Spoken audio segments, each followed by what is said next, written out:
বিসমিল্লাহির রহমানির রহিম। সীমা kitchen food. আমি আজকে রেসিপি নিয়ে আসছি আপনাদের কাছে। কাঁচা আলুর চপ বানাবো। কাঁচা আলুদের চপ মধ্যে বাজারে আমরা যে সবগুলো কিনতে পাওয়া যায় তার সাথে স্বাদে আলাদা, সময়ও কম সময় লাগে।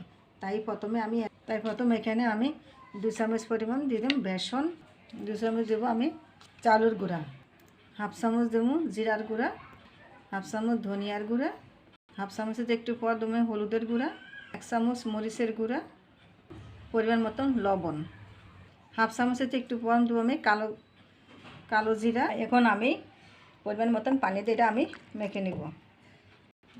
এই যে এইভাবে মেখে নিব। এই যে একটু এটা বেশি ভারীও করা যাবে না, বেশি পাতলা করা যাবে না, আমি মিডিয়ামভাবে রেখেছি। তো আমার ব্যাটারটা রেডি হয়ে গেছে। তো এখন আমি আলুটা, তো এখানে আমি এই যে আলুটা নিয়েছি আলুটা আমি একদম গোল করে শেপ করে আমি কেটে নিব।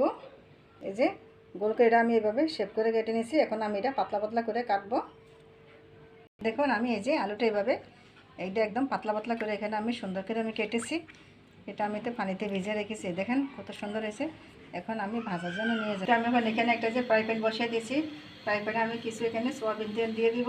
আমার তেলগুলো গরম হয়ে গেছে। তো এখানে আমি এই যে কাঁচা আলুর চপটা আমি এভাবে নিচ্ছি। এই যে এভাবে নেবেন। এই দেখেন এভাবে। এই যে আমি এভাবে আরেকটা আপনাদেরকে তৈরি করে দেখাচ্ছি। এই দেখেন এই যে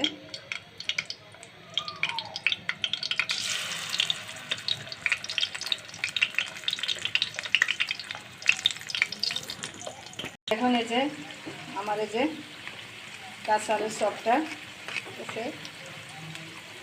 এই চপটা ভাজার সময় কিন্তু চুলা আঁচটা একটু কমে দিতে হবে, নাতে ভিতরে আবার কাঁচা থেকে যাবে। খান কত সুন্দর হয়েছে আমার কাঁচা আলুর চপ। এই যে আমার এই যে আলুর চপটা হয়ে গেছে। তাই এটাকে আমি সবগুলো আলুর চপ আমি তুলে ফেলবো। দেখুন এই যে আমার কাঁচা আলুর চপটা হয়ে গেছে। দেখেন কত সুন্দর কালার এবং দেখেন কত মচমচা। এই দেখেন কত সুন্দর মচমচা হয়েছে। প্লিজ আমার ভিডিও যদি ভালো লাগে থাকে আমার চ্যানেলটাকে লাইক কমেন্ট করুন, নতুন হয়ে থাকলে সাবস্ক্রাইব করুন। আল্লাহ হাফেজ।